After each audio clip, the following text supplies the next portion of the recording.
Если бы вы знали, как хочется вот этот сказочный запах передать вам. Это настоящее. Вот это сегодня на улице ночью был минус. Сейчас тепленько. Кто-то просил петушков показать. Вот первый. Вон второй, вон третий, вон четвертый. В общем, штук 8 их тут. И они все поют, красавцы. Ой, какая сказка. Здравствуйте, дорогие наши! Мы очень рады обратиться к вам, очень рады с вами поздороваться. Сегодня такой день хороший, такая красота. У нас до этого заливали дожди, вы все про это знали. Ну и тут вот по прогноз погоды мы узнали, что всего 2 дня в нашем распоряжении. И мы кинулись всей своей компанией веселой на огород. Папа у нас пашет, уже вот эту грядку под картофель пашет на 3-й раз. 3 раза пропахал. У всех отличное настроение. Дети приняли работу как игру, потому что что мы сейчас делаем? Мы выбираем траву, которая остается после трактора. Много травы прям с корнями. Ну, насколько возможно, убираем сейчас вот. Ну, все, и мы в 2 лопаты со взрослыми мальчиками, со старшими, пошли садить картофель. Мне делает лунку Валера, а Рома изъявил желание, говорит, я хочу помогать. Ему делает Никита. Ну, а мы быстренько кидаем картофель, а папа продолжает пахать, потому что у нас в этот раз очень много семенного картофеля. Поэтому папа пошел дальше разрабатывать целину, на которой вообще ни разу не садилась. Тоже там на 3 раза будет проходить. Ну, а там Максим немножечко выбирает. Здесь тоже уже Иван прошел на 2 раза и еще будет на 3-й раз проходить. Сейчас прервемся на короткую рекламу. И потом продолжим дальше с вами. Разлили кофе. Хочу проэкспериментировать свою умную швабру. Она таки оригинально клеится тряпочка. Здесь липучка, а здесь такие кнопочки. Вот они. Они так раз отжимаются, одеваются. И уже не будет слетать. Так, так. Раз. И здесь тоже.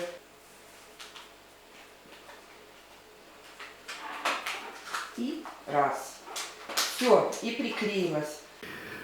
Ну, а также регулируется высота ручки. Можно для невысоких людей и для более высоких, или просто чтобы удлинить, чтобы достать вверху под потолок. Где-то в ванной может быть кафель. Если иметь сменные насадки, которые можно также заказать, то смотрите, можно мыть стены, труднодоступные места, где не достаю. И окна можно мыть с улицы. То есть насадку для пола и насадку для окон и для стен. Есть такой скребок. Этот скребок с зубчиками. Очищать дополнительно от шерсти и от грязи, которая приклеится к тряпочке. Ведро на 12 литров. В одном отсеке вода, другой отсек отжимает. Сейчас я намочу сначала. Особенно, когда вот так чистенько одета и уже неохота пачкать руки, отжимаю. Швабра крутится на 360 градусов. О, куда залазит. Разлито кофе у меня здесь. Смотрите, как хорошо. Мне нравится. Швабра из Eklin. Умная швабра. Крутится на 360 градусов. Моет вокруг ножек. Или обмывает. Пока меня устраивает все. Устраивает то, что не спадает тряпочка. Тряпочка крепко держится. Ну, а также есть с 2 сторон слив для воды. Очень удобно. Кто не выливает через верх, она просто открывается. Раз, и вода сливается и закрывается. Для ознакомления со шваброй можно пройти по ссылочке, которая будет закреплена под видео. Также Иван не перепахивает дорожки. Вот обратите внимание, дорожка в травке, она там немножечко даже отсыпанная. Так вот они их не перепахивают. Но это так ему нравится, и свекор мой наш дедушка так говорит, чтобы дорожки потом, когда прошел дождь, не были грязные. А это так и есть. Мы как-то один раз в одном месте перепахали, и потом прям вот грязь месили. Поэтому мне тоже понравилась эта идея оставлять вот так дорожки, и зато потом по чистоте ходим. Хоть в какую погоду, хоть когда. Ну вот так вот мы работаем, засадили очень большую территорию картофелем. Дети все работали с удовольствием. Вот Иван пошел здесь уже пахать на 3-й раз. И земля очень тяжелая. Во-первых, она еще до конца не просохла. То снег шел, то дождь. И у нас всего 2 дня, чтобы успеть посадить картошку. А иначе опять начнутся дожди. Конечно, дети отдыхают. Нету такого, что прям с утра встали и без остановки работали. Василиса, допустим, с Анютой вообще убежали на мультпоказ. Снежана сейчас на тренировке. Ну, а мы со взрослыми парнями после передыха вот встали и садим картошку. Досадили картошку, осталось совсем немножко там новая территория, которую папа распахал. И я детям предложила, что я побегу кушать, готовить. Как раз Василиса пришла с мультпоказа с Анютой. Я говорю, давайте я пойду приготовлю картофель пюре. До того был отдых у нас, и мы начистили картошку. И сделаю котлеток. Фарш уже я размораживала. У меня было перекрученное филе куриное. Осталось только на блендере. Там я лук взбила, добавила все приправы, яйцо. И вот такие они нежные получились куриные котлеты. Также поставила молоко с маслом, для того, чтобы картошка уже почти доваривается на пюре картофельное, чтобы растаяло маслице и молоко подкипятилось. Так я его и прокараулила, потому что там за столом Анюта прибежала со своими книжками. Ваня, говорит, я их забрала с собой, Ванечку, потому что за ним надо смотреть. Недавно я его в районе канализации увидела, поэтому стараюсь, чтобы всегда он был у меня под глазами, чтобы я его всегда видела. И сказала, пойдем домой уже, ты давно гуляешь. Он, в принципе, с удовольствием пошел, и мы то, что ему репетитор задала, и свое еще потихонечку сделали. Вот я нажариваю детям котлет, они уже досадили все, сейчас уже начинают мыться, все пришли потихонечку, приводить себя в порядок после огорода, потому что запланировали, после того, как покушают, запланировали еще все гулять. Вот молодежь, конечно, у них столько силы, мне бы сейчас намыться и спать лечь, а они собираются еще все гулять. Но у меня в планах посмотреть с ними еще один фильм небольшой, такой предупреждающий. Поэтому хочу, если они согласятся, посмотреть с ними. Ну а сейчас мы кушаем. Видите, что за столом нету папы нашего, Ивана старшего. Он так и не зашел кушать. Вообще сегодня не заходил, потому что, говорит, я не могу, мне всего 2 дня. Мне надо обрабатывать пчел. То есть работы очень много. И вообще не пришел. Я, конечно, расстроилась, мне это не очень понравилось, но выхода другого нет, так всегда.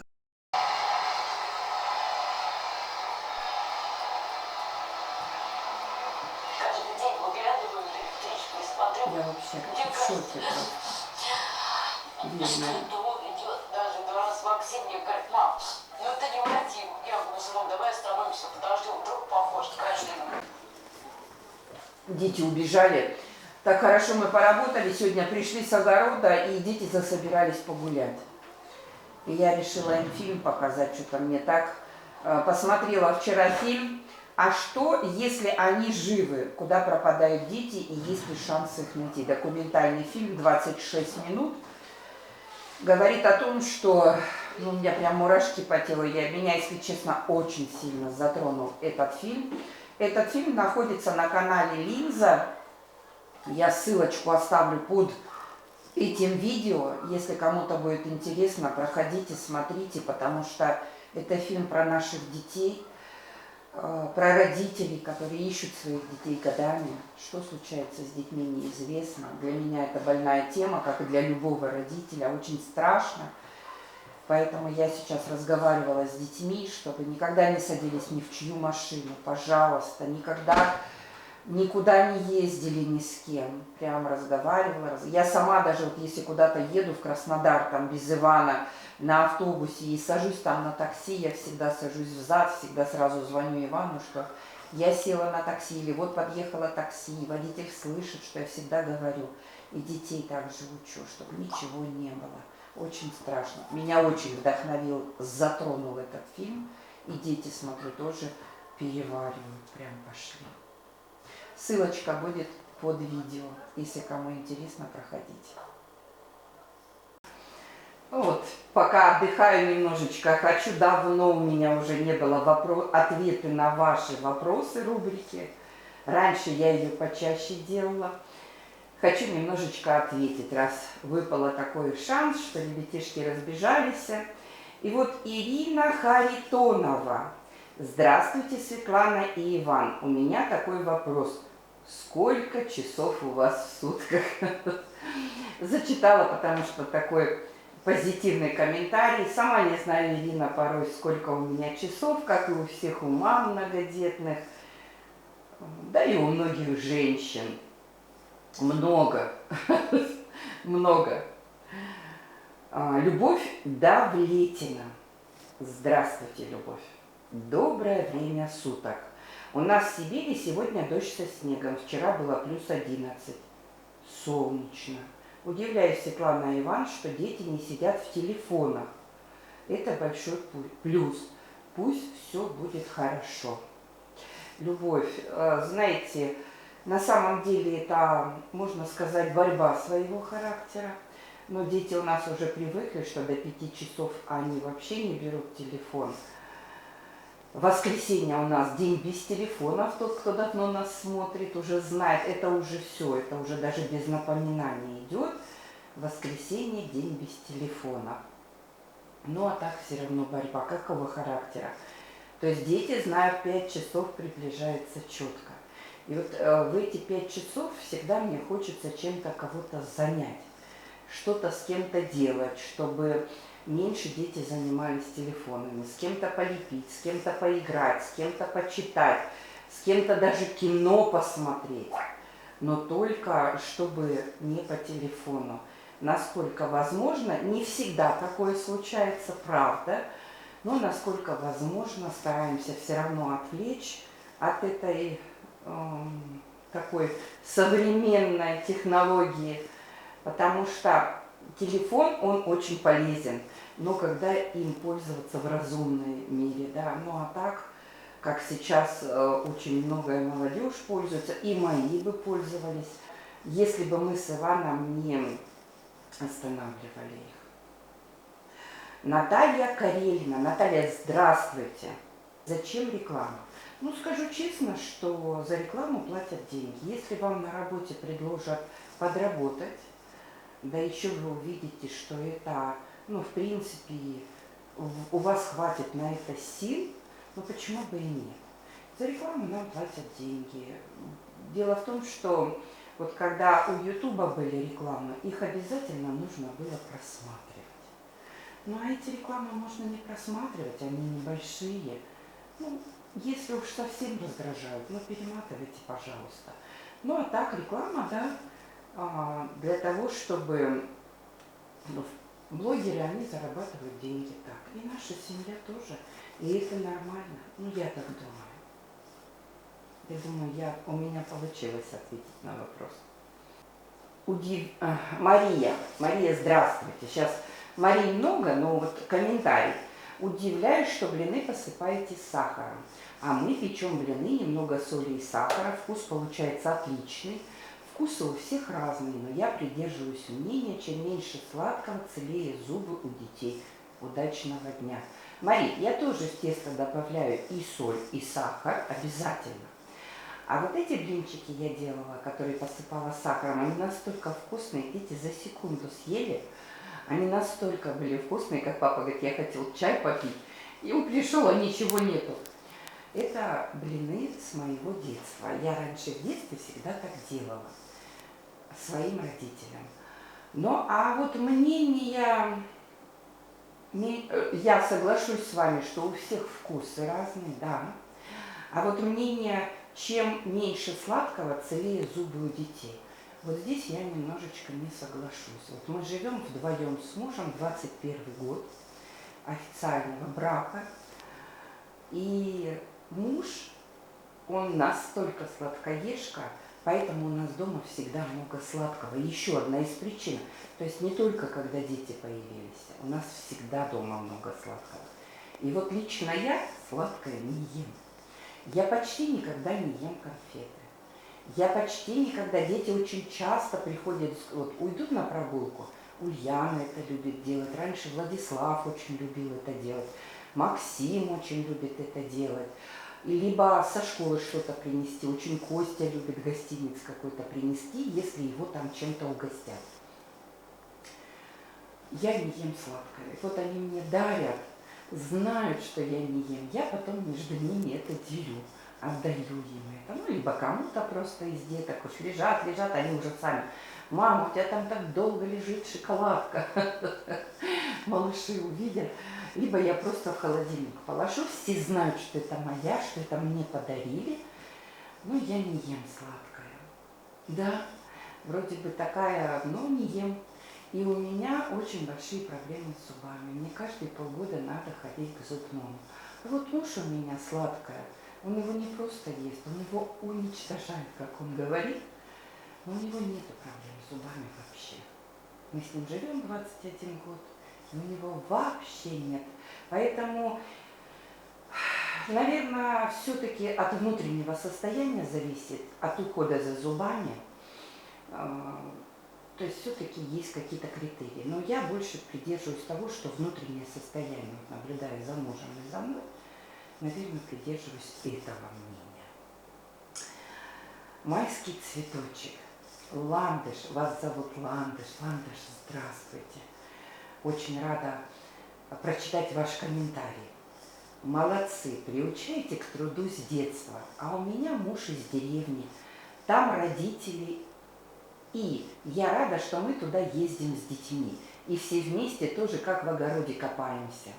Тоже так в огороде копаемся. А свекровь готовит дома разные вкусняшки. Зайдем гурьбой, покушаем, отдохнем и снова в огород. Какая красота! Для меня, выросшей в городе, это работа не в тягость. Ландыш, знаете, вот для меня вообще почему-то вот любое такое мероприятие, которое я провожу дома, и так было всегда, даже когда мы были с мужем вдвоем. Вот если мы работаем, должен быть обязательно потом что-то вкусненькое. Обязательно, вот если мы идем куда-то работать, обязательно запах выпечки дома должен. Чтобы дети даже, вот они даже с огорода идут, пошли там воды попить, в туалет сходить, они что-нибудь взяли, идут уже жуют. То есть вот для меня почему-то вот такие работы всегда ассоциируются с этим.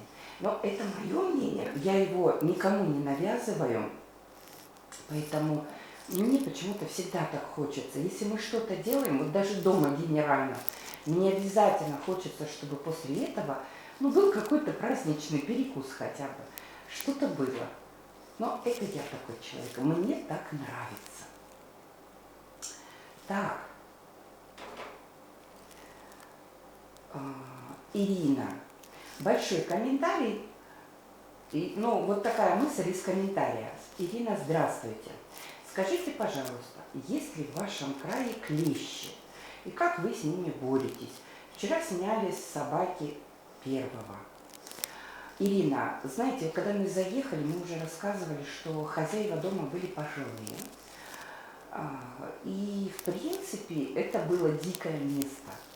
Здесь ничего не садилось, просто косилось, и все.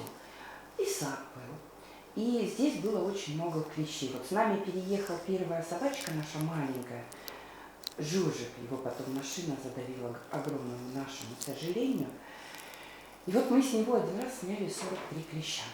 И мы в лечебнице ветеринарной клиники купили, то были капли, сейчас таблетки покупаем. Нам, собакам, хватает на сезон. От клеща идет сразу, от глистов и от блох. Мы берем всем. Берем кошкам, собакам, всем собакам и кошкам. И в этом году я купила, в этот раз, в том году и в этом мы таблетки купили. Они не дешевые, они довольно-таки дорогие. И в этот раз до того, я купила что-то, все не давала собакам, все руки не доходили.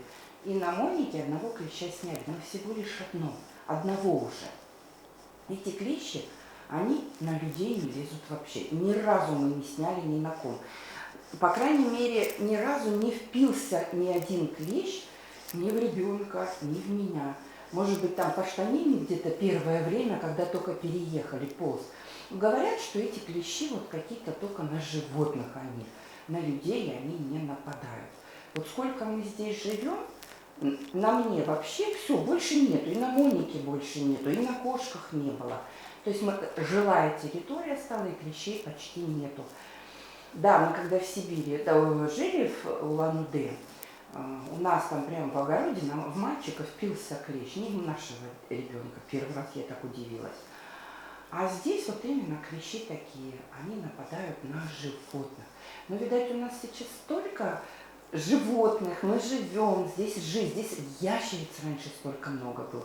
Здесь коты первое время были в шоке. Они здесь, видать, собирались все. Первое время, месяц, они не могли вообще привыкнуть. Придут, а здесь мамы на нас так смотрят. Они вообще... Сейчас ящериц очень мало стало. Они есть, ну вот как положено. Раньше они вот прям вот как камушки на дороге, их было очень много. Очень много улиток было, очень много клещей, очень много кошек. Ну, постепенно мы начали жить здесь, территория стала жилая, и у нас не стало этого ничего. Так. Галина Крамаревская. Галина, здравствуйте. Здравствуйте, мои любимые. Молодцы, детки. Очень оценки хорошие. Что за предмет кубановедения? Из какого это класса? С 1 класса. В ней рассказывается о традициях Кубани, что когда было, в каком году что произошло, что растет на Кубани, что производится на Кубани, какие реки на Кубани. То есть именно вот про Кубань только. Такой интересный предмет. Вообще Кубань интересная. У них не только кубановедение свое, а еще мы очень удивлены были, что здесь есть комендантский час. И мы, когда приехали, для нас было это очень дико.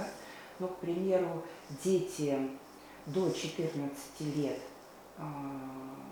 до 16 лет могут только до 9 часов быть, ну, вообще желательно до 18. До 10 часов, до 9 там, по-моему, до 16 лет, а с 16 до 18 до 10 лет. То есть 21 час вот прям уже прям строго. Даже проводят рейды, чтобы никто не ходил. То есть ни в магазин ребенок рядышком побежать не может, никуда. Но это неплохо, но немножечко все равно как-то напрягает. Но, говорят, с чем-то боролись, поэтому сделали такой комендантский час. Но есть закон, значит есть. Ну ладно. Диана Щербланина. Диана, здравствуйте. Щербланина. Извините, пожалуйста, если я чью-то фамилию скажу неправильно. Светлана, а у вас права есть? Просто до этого всегда Иван за рулем был. Да, у меня есть права. Отучилась я на права еще, когда у нас не было детей. И когда мы переезжали с Улан-Удэ, на одной машине ехала я. Я часто езжу одна, редко это снимаю, почти никогда, но я часто езжу одна. Но после того, как я переболела ковидом, и кое-какие у меня изменения произошли, Иван меня далеко не отпускает. Хотя я все равно нет-нет, да в город или в другой город иногда езжу. Очень редко. Здесь по станице постоянно. Поэтому вы меня и не видите. Ну, а по станице постоянно в школу, в детский сад, в магазин. То есть это не обсуждается. Я постоянно езжу. Любовь Селецкая. Селецкая. Здравствуйте, Любовь.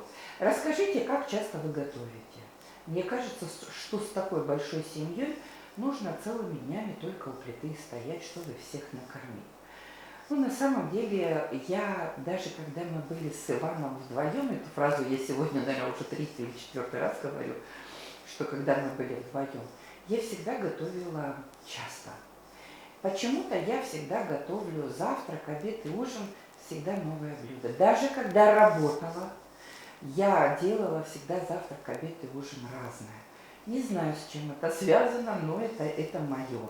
Я думаю, так многие делают. И сейчас у нас, в принципе, завтрак одно, обед другое. Но ужин стало так. Иногда стала я побольше готовить на обед, и тогда дети доедают на ужин, и плюс еще выпечка, плюс печенье, плюс хлеб с маслом, там, с колбасой или еще что-то. То есть они доедают вот так. Ну, а иногда готовлю ужин и отдельно. То есть 50/50, вот так. Инесса, здравствуйте. Как там Ванюшкины муравьи поживают? Мне так понравился ваш сюрприз, он интересуется ими. Думаю, себе тоже заказать, а то аллергия даже на птиц. Да, интересуются, конечно. Часто очень находится возле них. Интересно, что наши муравьи, там вот муравьиная ферма, и так сделано, чтобы они в дырочке, и вот они на стенке, вот толщина такая, и они должны там жить. Недавно заметили, папа сказал, и Ваня, что только один муравей туда заползал.